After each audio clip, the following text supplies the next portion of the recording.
Pagkatapos ay lumipat ang eksena kung saan ang mga social network ay puno ng balita. Ang 1.8 bilyong tao na kinaladkad sa kabilang mundo ay nabawasan sa 70 milyon sa loob lamang ng 3 buwan. Nanganganib ang ekonomiya sa pagkamatay ng mga nakababatang henerasyon. Ang mga paaralan ng bansa ay nagsasara. At sa walang katapusang pagdadalamati sa mga magulang at kapatid sa buong mundo sa sakit. Sa isang lugar sa lungsod, mayroong isang mataba na nakaupo at nagbabasa ng balita sa kanyang telepono, ang kanyang damit at palakol ay puno ng dugo. Naiinis siya dahil pang-apat na round pa lang at napakaraming player na ang namatay, isinasaalang-alang silang mga kalunos-lunos na talunan. Ayon sa breaking news, biglang tumaas ang bilang ng mga namatay na dulot ng ibang mga manlalaro pagkatapos ng ika-4 na round. Libu-libong mga security camera ang nawasak, at ngayon ang lungsod ay walang batas sa gabi. Ang mga manlalaro na nagkakaisa laban sa gobyerno ay bumuo ng isang online na komunidad, at ang pagkabalisa ng mga mamamayan ay tumataas. Sumilay ang ngiti sa mukha ni Mataba dahil alam niyang ganoon din ang gagawin nila kung naging player sila. Hinawakan ang kanyang palakol, inilagay niya ang kanyang telepono sa kanyang bulsa at tumayo, nagtatanong kung ano ang mali sa paggawa ng gusto natin bago mamatay, na inihayag na ito ang dahilan kung bakit hindi sila dapat na nasa ilalim ng labis na presyon sa lahat ng oras, na may mga paghihigpit at mga patakaran. Itinaas niya ang kanyang palakol at inatake ng malakas ang lupa, winasak ito, lahat ng galit na pinipigilan nila ay sumasabog. Natahimik ang Mataba at nagpasyang itigil ang pag-iisip tungkol sa bagay na iyon, dahil walang sinuman ang makahaharang sa kanyang daraanan. Sa isang mayabang na ngiti, ipinahayag niya ang kanyang sarili bilang isang manlalaro, mas mahusay kaysa sa iba. Napuno ng mga bangkay ang buong silid, nagsimulang tumawa ang Mataba, nagtatanong kung sino ang susunod niyang papatayin. Kahit medyo kinakabahan, masaya siya dahil ito ang unang beses na nakapatay siya ng tao sa katotohanan. Medyo iba ang pakiramdam sa naisip niya, wala siyang naramdaman, kaya inisip niya na ang dahilan ay dahil naranasan na niya ito sa 4th round. Medyo nagalit siya dahil isang stack lang ang nakuha niya bawat tao, dahil lahat ng napatay niya ay mga normal na tao. Ayon sa kanya, ang ika-4 na round ay mahusay at mas mahusay kaysa sa pangangaso ng mga halimaw dahil nakakuha siya ng bagong rune na tinatawag na absorption rune. Mapupuno ang bar kapag napatay niya ang mga kalaban, at kapag napuno ng buo ang bar, makakatanggap siya ng random na istatistika. Ang bilang ng mga puntos na natanggap ay proporsyonal sa antas ng kanyang kalaban. Binuksan ng Mataba ang pinto ng silid, nababalisa siya at gusto niyang pumatay ng mga manlalaro sa halip dahil makakakuha siya ng mas maraming stack mula sa kanila. Na may mausisang ekspresyon, kinuha niya ang kanyang mobile phone at naalala na may binanggit silang forum para sa mga manlalaro.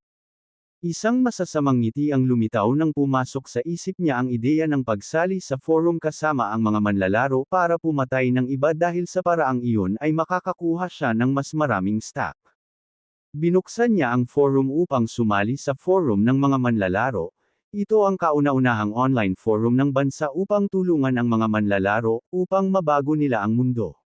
Ang PCW Forum ay nagsasagawa ng mga interview upang tanggapin ang mga bagong miyembro upang matiyak na ang mga manlalaro lamang ang magiging bahagi ng komunidad. Bago sumali, kailangang ilagay ng Mataba ang kanyang personal na impormasyon, antas, klase at username sa kabilang mundo, ang pangalan ng zone na kinabibilangan, at ang round number bago matanggap para sa isang interview.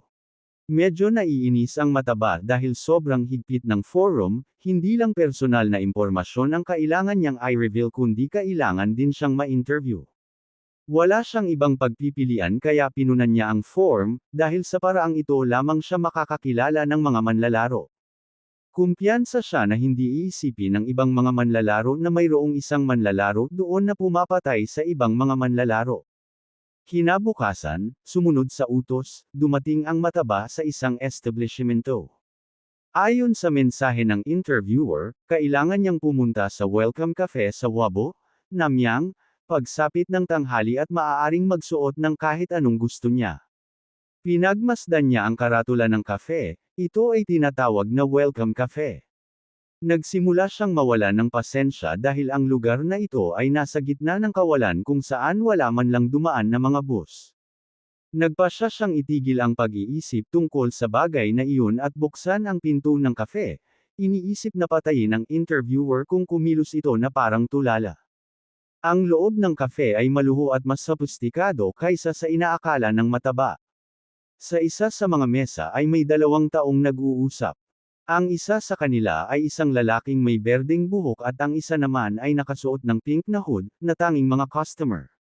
Nakuha ng mataba ang atensyon ng lalaki.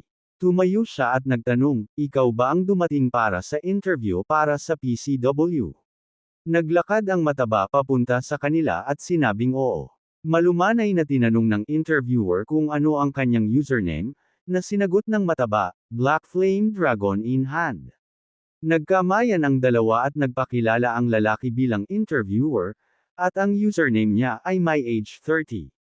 Nagsimulang pagpawisan ang mataba sa pagtataka at nagtanong, "Manlalaro ka ba?" Natatawang tumango ang interviewer at binanggit na bagamat parang hindi, pero mag-30 na siya ngayong taon. Ipinakilala ng interviewer ang ibang manlalaro na nakasuot ng pink na hoodie bilang Little Cockle, na ipinaliwanag na siya at ang Black Flame Dragon in Hand ay maaaring maging mga kasamahan, kaya hiniling niya sa kanilang dalawa na batiin ang isa't isa. Bati ng mataba sa manlalaro at binalikan nito ang pagbati. Medyo naiinis siya nang makitang manlalaro din ang isang mahinang tulad nitong tao. Nang makaupo na sila, pinagmasdan ng mataba ang loob ng kafe at binanggit nito na tila hindi maganda ang takbo ng negosyo para sa kanila, dahil wala ring customer at wala ring empleyado. Na may isang tiwala ng ngiti, ang interviewer ay tumugon na ito ay isang liblib na lugar, ang dahilan kung bakit sila ay inuupahan ang lugar na ito para sa interview. Na-curious ang mataba, nagtatanong kung nasaan ang may-ari ng kafe. Mahinahong binanggit ng interviewer na sa kafe na ito ay may nakahain din na pagkain at nasa kusina ang may-ari at naghahanda ng pagkain. Lalong naging curious ang mataba at sinimulang pagmasdan ng mabuti ang kanyang paligid. Walang mga kamera sa kafe na ito. Habang nasasarapan si Little Cockle sa masarap na milkshake, panay ang tingin sa kanya ng mataba. Nang makitang walang mga kamera sa lugar na ito, kaya niyang patayin silang dalawa at makatakas ng walang nakakapansin. Nagpasya siyang kumalma dahil hindi niya kayang patayin ang dalawang ito at umalis sa lugar. Ilang segundo ang lumipas at tinanong niya, "Hindi ba tayo mag-interview?" Magiliw ng ngiti ang sagot ng interviewer na naghihintay sila ng ibang tao na hindi pa dumarating.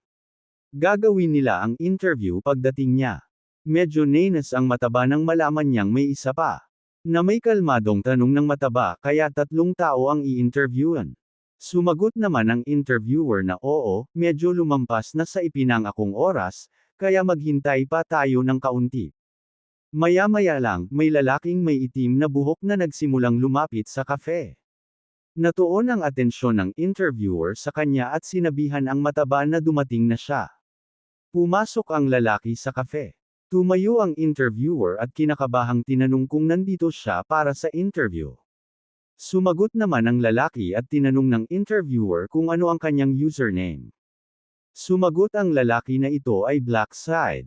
Nang marinig ito, nanlaki ang mga mata ng interviewer sa tuwa. Itinapat niya ang kanyang mga kamay sa kanyang bibig at hindi maiwasang makaramdam ng paghanga. Ilang araw bago iyon, nagsagawa ng online meeting. Ang presidente ay isang lalaking nakasuot ng salamin, ngumiti at tinanggap sina Yami at Pop Earring. Si Yami ang babaeng itim ang buhok, ipinakita ang kanyang paghanga sa Pangulo. Nandoon lahat ng members maliban kay Jam. Nagpasya ang Pangulo na simulan ng pangkalahatang pulong para sa 3 linggo ng Abril. Nakangiting tinawag niya ang atensyon ni Lost York at tinanong kung ilang tao na ang sumali sa forum ngayong linggo. Sa isang mahinahong tingin, ang Lost York ay tumugon na humigit kumulang 2,000. Masaya ang Pangulo dahil nadagdagan sila kumpara noong nakaraang linggo. Binanggit din ng Lost York na ang bilang ng mga manlalaro ay patuloy na bumababa bawat buwan, ngunit ang bilang ng mga miyembro ay tumataas bawat linggo. Sigurado siyang nakatawag ng pansin ng mga manlalaro ang artikulong pinag-uusapan sila. May kakaibang ekspresyon, tinanong ng Pangulo kung sino ang kumuha sa mamamahayag. Nagtaas ng kamay ang babae at nakangiting sinabing siya iyon. Medyo namangha ang presidente dahil hindi niya alam na may mga koneksyon siya sa lugar na iyon, na sumagot siya na ito ay isang bagong koneksyon. Iniabot ng Pangulo ang kanyang kamay at pinuri ang babae, gaya ng inaasahan niya sa isang veteranong miyembro.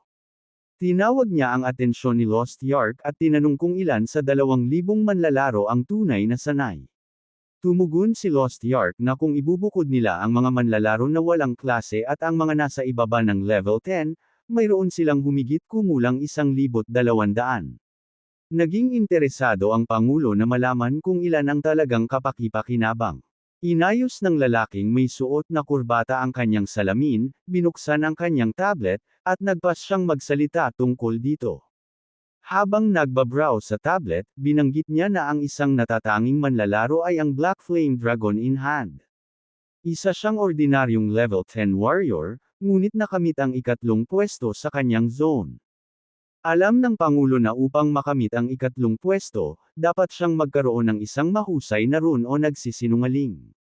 Binanggit ng lalaking nakakurbata na sapat na siyang mapili bilang kandidato para sa isang executive position.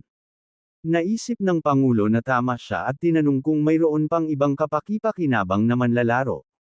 Nagsimula siyang mag-navigate sa tablet at ipinaliwanag na ang isa pang namumukod tanging manlalaro ay si Little Cockle, na palaging nireranggo sa pagitan ng ika-4 at ika-10 pwesto. Bukod sa dalawang iyon, may 50 pang manlalaro na kabilang sa top 100 sa kani-kanilang zone. Nang marinig ito, sumilay ang nasa sabik ng ngiti sa mukha ng presidente, na pagtantong magiging abala siya sa pakikipanayam sa mga tao. Tinawag niya ang atensyon ng may age 30 na natutulog. Nang marinig ang boses ng Pangulo, nagising siya mula sa kanyang pagkakatulog na hindi alam kung nasaan siya. Ang Pangulo, na halatang galit, ay nagtanong kung siya ay natutulog at kung ano ang kanyang ginawa kagabi na siya ay nakatulog na. Ayaw niyang makarinig ng mga dahilan, binibigyan siya ng utos na pangasiwaan ang 50 interview para sa susunod na pagpupulong, na binyantaan siya na kung hindi siya magtagumpay, isa pang mataas na antas na kandidato ang maaaring pumalit sa kanya. Kalahating tulog pa, nangako ang may age 30 na tutuperan ang gawain. Tinanong ng Pangulo ang Lost Yark kung nakipag-ugnayan siya sa Black Side. Inilabas ni Lost Yark ang kanyang telepono at may mahinang boses na sumagot na ipaalam niya kaagad kung nangyari iyon. Napabuntong hininga ang Pangulo. Para sa kanya ay nakakahiya dahil bibigyan niya agad siya ng executive position kung sasali lang siya. Tinanong niya si Yami kung maaari niyang hilingin sa mga mamamahayag na magsulat ng higit pang mga artikulo dahil naniniwala siya na kakailanganin nila ng higit pang marketing upang subukang makuha ang Black Side na sumali sa kanila. Nakangiting sagot niya na hanggat may pera, lahat ay posible. May kumpiyansa na ekspresyon, sinabihan siya ng Pangulo na huwag mag-alala tungkol sa pera dahil bibigyan niya siya ng gantimpala para sa kanyang pagsusumikap. Hindi maiwasan ni Yami ang matuwa at magpasalamat sa Pangulo. Bago pa man sila makapunta sa susunod na paksa, napuno ng pagtataka ang mga mata ni Lost Yark. Hiniling niya sa Pangulo na maghintay dahil may isang user na humiling na sumali sa forum. Napuno ng kuryosidad ang isip ng Pangulo at tinanong niya kung sino. Nagsimulang manginig ang Lost Yark nang ihayag niya na ang Black Side ay humiling na sumali sa forum. Ang paghahayag na ito ay nagdulot ng pagkabigla sa lahat. Sa kasalukuyan, ang may age 30 ay binati si Black Side na may masayang ngiti at nagtanong kung mahirap bang makarating dito. Tumango si Black Side at nang makita ito, sinimulan ng may age 30 na hawakan ang kanyang ulo at may kinakabahang ekspresyon ay humingi ng paumanhin, na nagpapaliwanag na ito ang pinakamagandang lugar na alam nila para sa privacy. Iniabot niya ang kanyang kamay sa iba, na nagpapahiwatig na dapat silang umupo. Napansin din niyang napakagwapo nito kaya naisip niya na dapat sikat siya sa mga babae. Inilipat ng may age 30 ang upuan para sa Black Side at nang makaupo na siya, nabanggit ng may age 30 na nandito rin silang dalawa para sa isang interview tulad niya. Hindi napigilan ng mataba ang pagngalit ng kanyang mga ngipin at nakaramdam ng galit. Kaya lang, umubo si Little Cockle at binati sila. Nagpakilala rin si Blackside na medyo naiinis. Habang kumikinang ang kanyang mga mata na nakangiti, nagpakilala si Ryu bilang Little Cockle. Napalunok ang mataba at hindi maiwasang makaramdam ng takot dahil si Blackside ang taong nakapatay sa kanya ng 5 beses.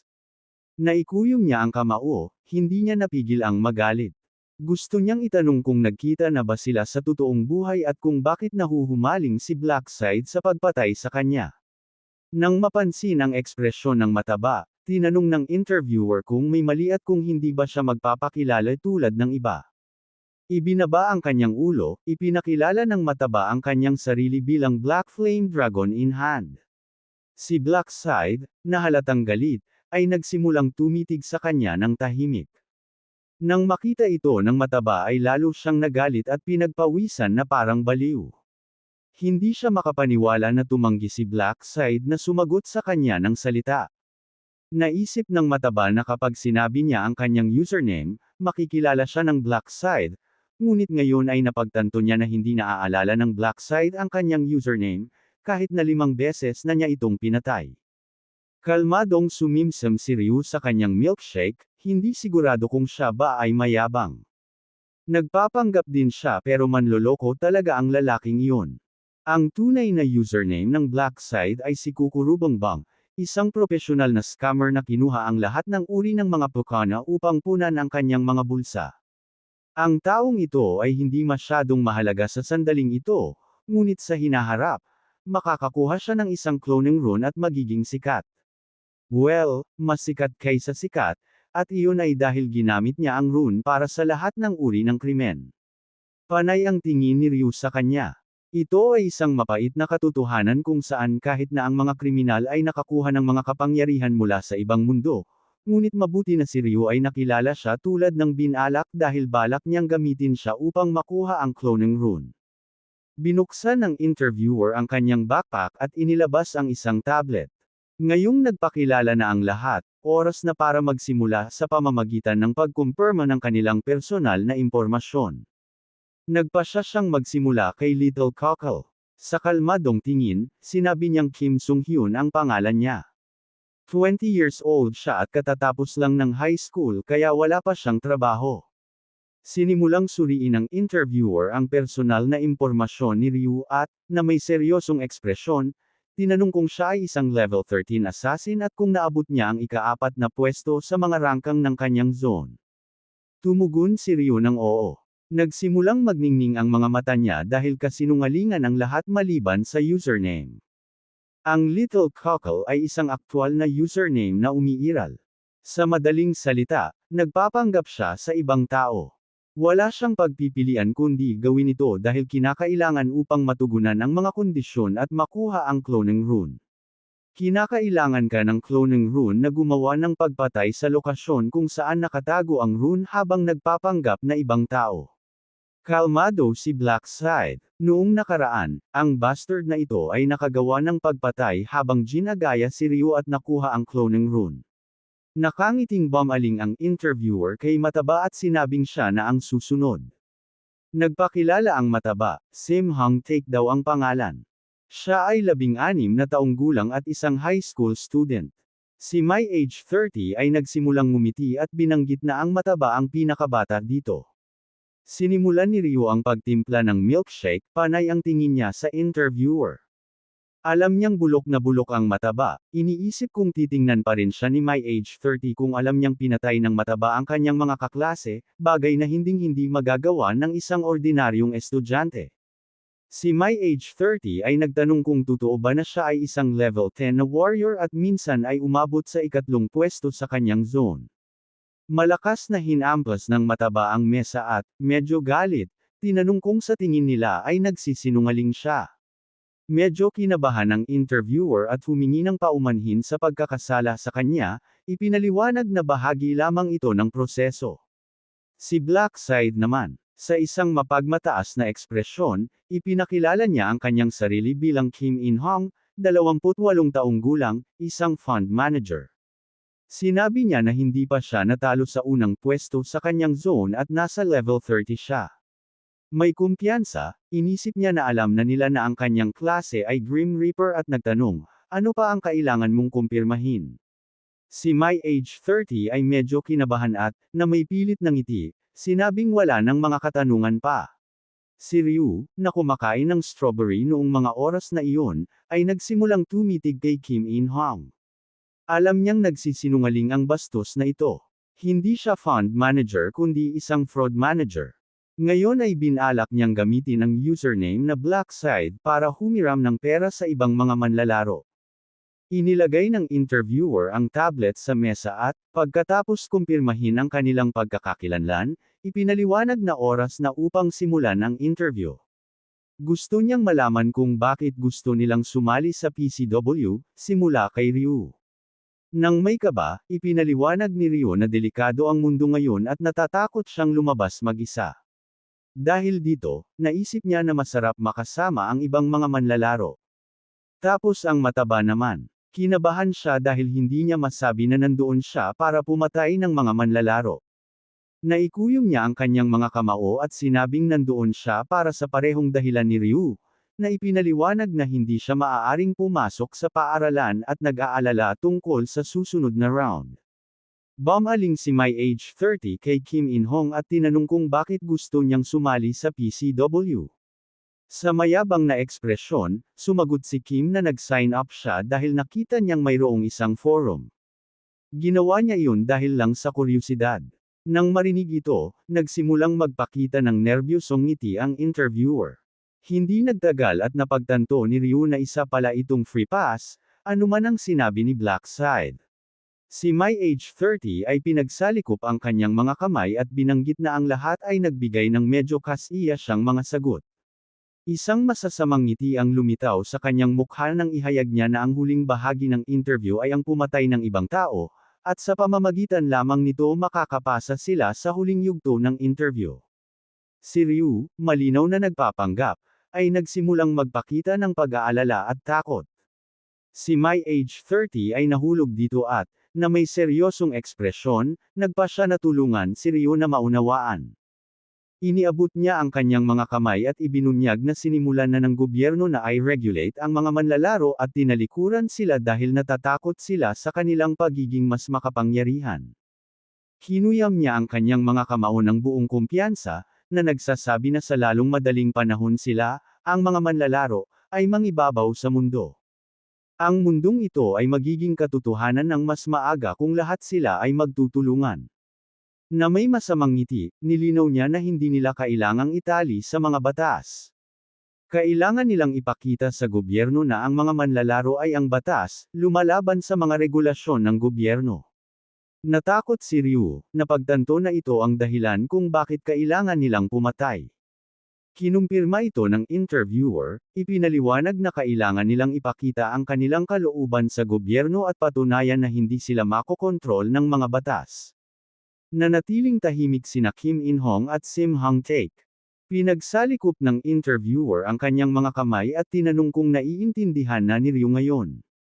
Sinabi ng ating bida na oo, itinuro ang isang daliri. Nilinaw ng interviewer na kung sino man sa kanila ang ayaw magpatuloy sa huling bahagi ng interview, maaari silang umalis ngayon din. Gayunpaman, nagbabala siya na kung pipiliin nilang umalis ngayon, hindi sila dapat umasa ng anumang tulong mula sa kanila sa hinaharap. Pinunasan ni Ryu ang milkshake cream sa kanyang bibig, na pagtantong ma-blacklist ang sinumang umalis. Ito ay sinadya upang pilitin silang gumawa ng pagpatay upang hindi sila madaling makaalis sa komunidad mamaya. Si Kim In-hong at ang mataba ay nanatiling tahimik sa malalim na pag-iisip. Nagsimulang ngumiti ang interviewer nang makitang handa na ang lahat. Napagpasyahan niyang oras na para sumulong sa huling bahagi ng interview. Na may kumpiyansa na tingin, tinanong ng mataba kung ano ang ibig niyang sabihin sa proceed, na nilinaw na walang tao dito para pumatay. Isang masamang ngiti ang sumilay sa mukha ng interviewer nang ihayag niya na pinaghandaan na niya ito. Malakas ang ulan, at sinabi ng interviewer na tumayo ang lahat. Nang makita ito, Ang may-ari ng cafe ay mukhang nagulat at binanggit na maaari silang manatili ng mas matagal kung gusto nila dahil inupahan nila ang lugar pagkatapos ng lahat. Sa magalang na kilos, sumagot ang interviewer na nagmamadali sila at tinanong kung saan ang mga banyo. Sabay turo sa gilid, sinabi ng babae na nasa kanto ang mga banyo. Dumukot ang interviewer sa kanyang bulsa at tinanong kung maaari siyang humingi ng pabor sa kanya habang siya ay nasa banyo. Pumayag naman ang babae. Ibinigay nito sa kanya ang susi ng kanyang sasakyan at tinanong kung maaari niyang ilabas ang sasakyan nito sa parking lot dahil nagmamadali siya. Kinuha ng babae ang mga susi at, na may magiliw na ngiti, sinabi sa kanya na huwag mag-alala. Kumuha siya ng pulang payong at lumabas sa parking lot sa ulan. Binuksan niya ang pinto ng sasakyan at isinara ang kanyang payong. Maya-maya pa, nagsimulang umabot sa kanya ang mga kamay mula sa likod. Bago pa niya maisip ang nangyayari, may humawak sa kanyang leeg at sinimulang sakalin siya. Sinubukan niyang lumaban, ngunit wala itong silbi. Sa isang kisap mata, nawalan siya ng malay. Ang nasa likod nito ay walang iba kundi ang interviewer, may ngiti sa kanyang mukha dahil gumana ang kanyang plano.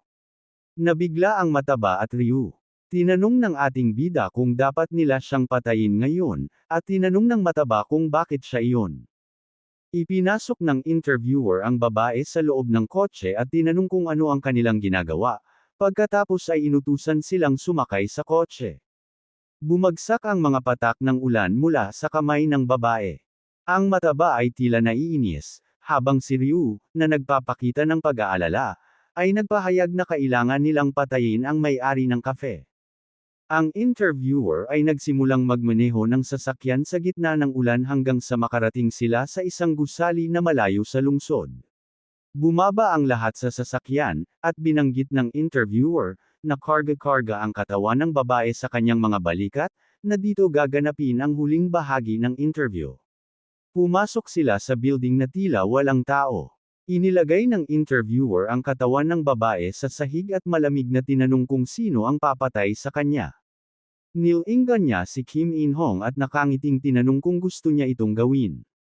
Sa isang malamig na saloobin, ang Peking Black Side ay nagsabi ng oo. Pero maya-maya lang, may nakakuha ng atensyon nila. Hinihiling sa kanila na maghintay ng ilang sandali, si Ryu iyon. Lumingon ang interviewer, nag-usisa, at tinanong kung ano ang gusto niya. Tinanong ni Ryu ang interviewer kung kaya niya ba. Isang nasa sabik na ngiti ang sumilay sa mukha ng interviewer dahil ito ay hindi inaasahan. Hindi niya ito inasahan mula kay Ryu dahil parang nahihiya siya. Nilingan niya si Kim In-hong at tinanong kung si Ryu na lang ang pumalit sa kanya. Tumugon si Black Side ng sure bilang pagsang-ayon, na nagpapakitang wala siyang pakialam. Nagsimulang maglakad si Ryu patungo sa kanila, na lumikha ng tensyon, hanggang sa madaanan niya si Kim In-hong. Sa isang mayabang na ngiti, hiniling ni Kim In-hong kay Ryu na gawin ang isang magandang trabaho dahil siya ay gumagawa ng isang pabor sa kanya. Sa isang matalim na titig, pinasalamatan siya ni Ryu at ipinahayag na gagamitin niya ng husto ang cloning rune. Nang marinig ang salitang rune, naging curious si Kim In-hong at tumalikod na may kaina-hinalang ekspresyon. Ngunit sa isang kisap mata, hinawakan ni Ryu ang kanyang ulo at, walang pag-aalinlangan kahit isang segundo, pinutol ang kanyang leeg. Pinutol ni Ryu ang leeg ni Kim In-hong na may malamig, walang pagsisisi na ekspresyon, dahilan para mamatay siya sa loob ng ilang segundo. Tinitigan ni Ryu ang walang buhay niyang katawan na puno ng puot ang mga mata. Ang mga mata ni My Age 30 ay puno ng takot at pagkalito. Hindi siya makapaniwala sa ginawa ni Ryu. Nagsimulang manginig ang mga kamay niya habang umuurong ng ilang hakbang. Ipinatong niya ang kanyang mga kamay sa kanyang ulo at nawalan ng kontrol, hindi napigilan ng kanyang sarili na tumawa na parang baliw nang makitang pinatay ni Ryu ang Black Side. Para sa kanya, ang ating bida ay ganap na baliw. Nagsimulang magningning ang mga mata ni Ryu. Lumingon siya at, sa isang mapagmataas na ekspresyon, sinabi sa My Age 30 na ang ingay niya. Si My Age 30 ay nagsimulang makaramdam ng takot. Takot na hindi katulad ng anumang naranasan niya noon. Para sa kanya, parang beast ang mga mata ni Ryu. Ibang-iba ang atmosphere kumpara noon, at wala siyang ideya kung paano nangyari ang pagbabagong ito. Ngayong patay na ang Peking Black Side, nag-activate ang system. Nakagawa si Ryu ng pagpatay habang nagpapanggap na isa pang manlalaro, tinutupad ang mga kondisyon sa pag-activate at sa gayon ay ibinunyag ang nakatagong rune na kilala bilang cloning rune sa kanilang kasalukuyang lokasyon. At ang nakuhang rune ay automatikong ice-sealed sa katawan ng manlalaro. Isang gintong enerhiya ang lumitaw sa paligid ni Ryu. Tumingin siya sa lupa na may kalmadong ekspresyon, na nagpapanggap na si Little Cockle ay sulit para sa kanya. Si My Age 30, na halatang galit, ay lumapit kay Ryu at tinanong kung bakit niya pinatay ang Black Side. Inabot ni Ryu ang kanyang hoodie, at habang may inilalabas siya, tinanong niya kung gusto ba talagang malaman ni My Age 30 ang dahilan. Naglabas si Ryu ng puting maskara, isinuot ito, at nang magsimulang kumikinang ang kanyang mga mata, isiniwalat niya na si Kim In-hong ay isang ganap na tulala na nagnakaw ng kanyang pagkakakilanlan. Lalong nakaramdam ng takot si My Age 30. Napuno ng kalituhan ang isip niya dahil hindi niya maintindihan ang ibig sabihin ni Ryu dito. Pagkatapos magsuot ng maskara, nagsimulang maglakad si Ryu patungo sa may-ari ng kafe, na walang malay sa sahig. Si My Age 30 ay nabalisa. Sinimulan niyang ituro ang katawan ng babae at, na may galit na ekspresyon, ipinaliwanag na dapat ay pinatay ni Ryu ang babaeng ito sa halip na Black Side. Lumapit si Ryu sa babae, Yumuko, at habang pinupulot ang isang trash bag mula sa lupa, tumugon siya na ang Black Side ay basura, tulad ni My Age 30. Pagkatapos, maingat, inilagay niya ang trash bag sa ibabaw ng ulo ng babae.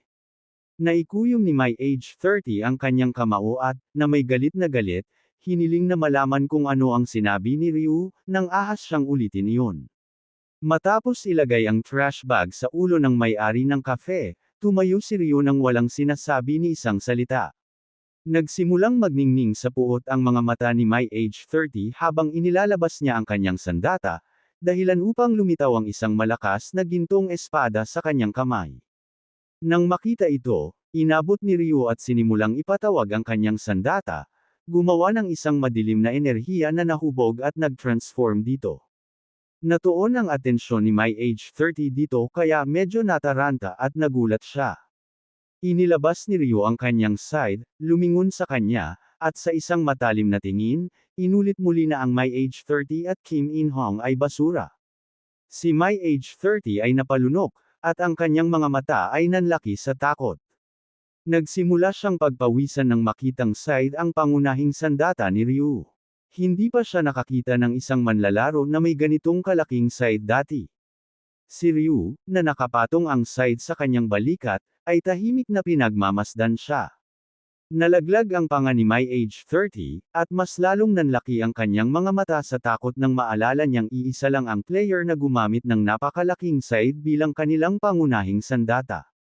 Naalala niya na dati nang binanggit ni Ryu na ninanakaw ni Kim In-hong ang kanyang identity. Habang nagpupumilit siyang maunawaan ang sitwasyon, nakuha ni Ryu ang kanyang atensyon at tinanong kung naiintindihan na niya ngayon ang nangyayari, at kung alam niya kung sino ang tunay na Black Side. Si My Age 30 ay nagsimulang manginig sa takot, umatras ng ilang hakbang, at sa wakas ay napagtanto na si Ryu ang tunay na Black Side. Sa isang taos-pusong ekspresyon, humingi ng paumanhin si Ryu sa pagsisinungaling niya. Dahil sa takot, nagsimulang manginig ang mga kamay ni My Age 30, dahilan para mabitawan niya ang kanyang sandata dahil naiintindihan niya na si Ryu ay hindi kailanman Little Cockle. Siya ang totoong Black Side. Nanginginig ang kanyang katawan at puno ng takot ang kanyang mukha, lumuhad siya sa harap ni Ryu, humingi ng tawad sa hindi niya pagkilala sa kanya kanina at humihingi ng awa. Malamig na tumanggi si Ryu. Nang may luha sa kanyang mga mata, inangat ng My Age 30 ang kanyang ulo, at bago pa man siya makapag-react, pinutol na ni Ryu ang kanyang lalamunan. Tumalbog ang ulo niya sa gilid hanggang sa mapunta ito sa paanan ng mataba. Isang desperadong ngiti ang lumitaw sa mukha ng My Age 30. Natuon ang atensyon ng mataba dito, at hindi niya maiwasang makaramdam ng takot at pagkasuklam. Sinimulan ni Ryu na paikutin ang kanyang side habang matamang nakatitig kay mataba. Bumuhos ang pawis sa mukha ng mataba habang nakakuyom ang mga ngipin, nanlalaki ang mga mata sa takot. Napagtanto niya na si Ryu ang tunay na Black Side at siya ay nasa ibang antas sa kanila. Napakabilis ni Ryu kaya hindi man lang siya nakita ng mataba na nag-swing ng kanyang side. Itinutok ni Ryu ang kanyang side kay mataba, nilinaw na silang dalawa na lang ang natitira ngayon.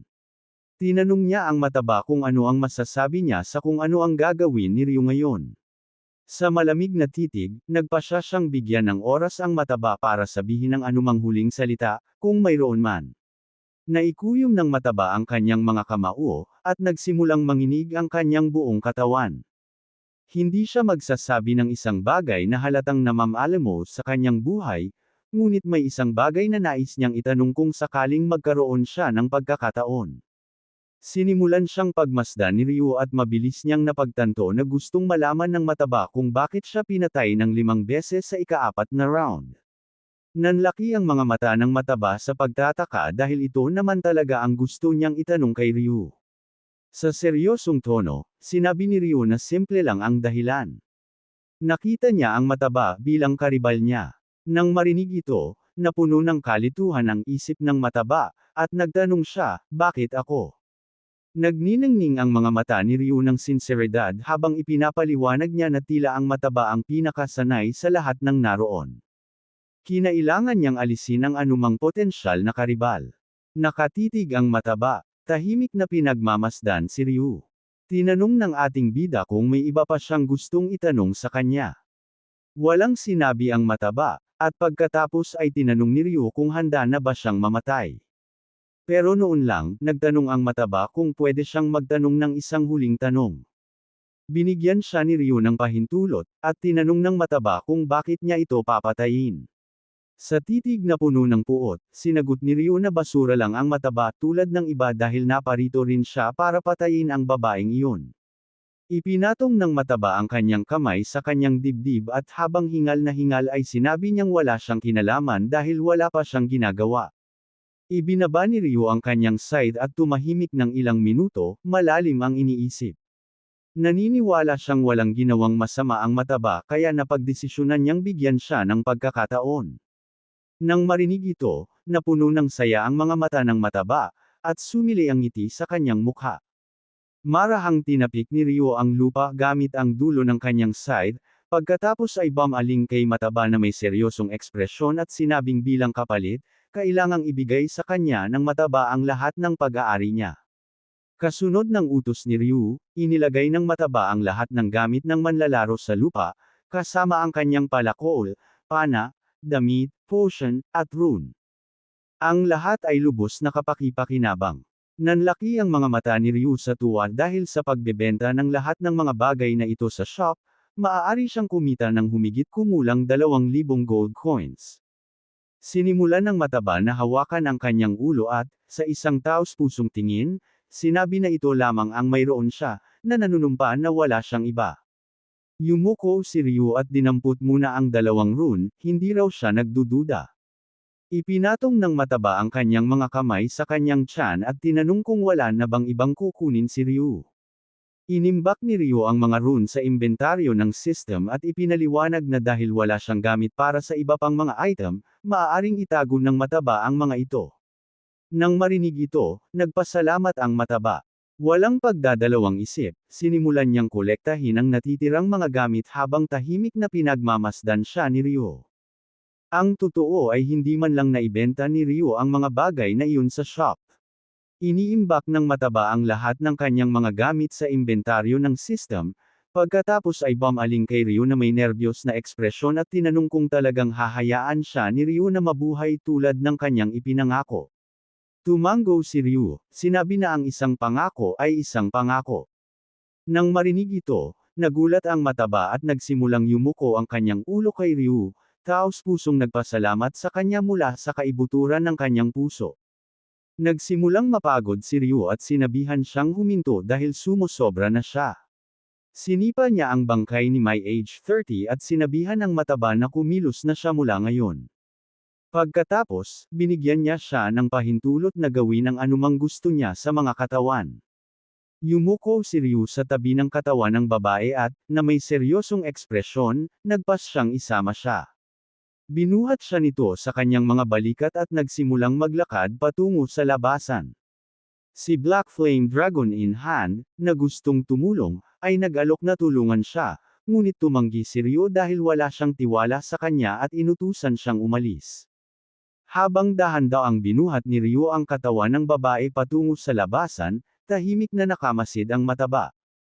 Bumantong hininga siya at pinunasan ang baba. Halos hindi na siya nakaligtas. Akala niya talaga mamamatay na siya at hindi niya inaasahan na bibigyan siya ng pagkakataon ni Ryu. Nawalan siya ng ilang gamit, ngunit wala iyon kung ikukumpara sa naligtas. Napuno ng puot ang mga mata ng mataba at nakaramdam siya ng kakaibang sensasyon. Naikuyom niya ang kanyang mga kamao, nagngangalit ang kanyang mga ngipin, at galit na tumitig, hindi sigurado kung mayroon ba talaga siyang nagawang mali o kung sulit na kunin ang kanyang mga gamit dahil lamang siya sa isang bystander. Hindi niya maiwasang magalit, iniisip na hindi ito patas. Samantala, dahan-daang inaakay ni Ryu ang babae patungo sa labasan at napako ang tingin ng mataba sa kanila. Napagtanto niyang vulnerable si Ryu ngayon at naisip niyang mamamatay siya sa saksak sa likod. Napuno ng mga tanong ang mataba at pinagpawisan siya, hindi sigurado kung ano ang gagawin. Ang kanyang mga estatistika ay tataas ng malaki kung pumatay siya ng isang taong kasing taas ng antas niya. Nagsimula siyang pagpawisan ng husto, nanlaki ang kanyang mga mata nang makita ang isang pagkakataong minsan sa buhay na hindi na mauulit. Inilabas niya ang kanyang palakol at hinawakan ito ng mahigpit, alam niyang pagsisisihan niya ito kung hahayaan niyang mawala ang pagkakataong ito. Tahimik, nagsimula siyang maglakad papunta kay Ryu, nagdadasal na sana ay hindi niya ito mapansin. Nanatiling walang kamalay-malay si Ryu habang dahan-daang isinara ng mataba ang distansya sa pagitan nila. Nang makalapit na siya, nagpa siya ang mataba na sumalakay. Itinaas niya ang kanyang palakol at, na may galit, naghanda sa paghampas, na tinawag siyang isang piraso ng basura. Bago pa makapag-react si Ryu, inatake siya ng mataba mula sa likuran, tinamaan ang likod ng kanyang leeg. Sa isang iglap, bumagsak si Ryu sa lupa. Nanlaki ang mga mata ng mataba sa tuwa nang sumilay ang ngiti sa kanyang mukha. Hindi siya makapaniwala na napatay niya si Blackside ng ganoon kadali. Hindi niya napigil ang tumawa na parang baliw, kinukot siya si Ryu sa pagkamatay niya sa kamay ng isang level 10 na manlalaro. Sa isang masamang ngiti, sinimulan niyang sipain ang bangkay ni Ryu, na tinawag itong tulala dahil sa pagtalikod sa kanyang mga kaaway. Para sa kanya, walang silbi ang pagkakaroon ng mataas na antas kung ang isang tao ay ganoon katanga. Nakakuyom ang kanyang kamao at may mapagmataas na ekspresyon, nagpasalamat siya sa unang si Ryu para sa mga istatistika. Ngunit pagkatapos, ang mataba ay naghihintay sa katahimikan at walang nangyari.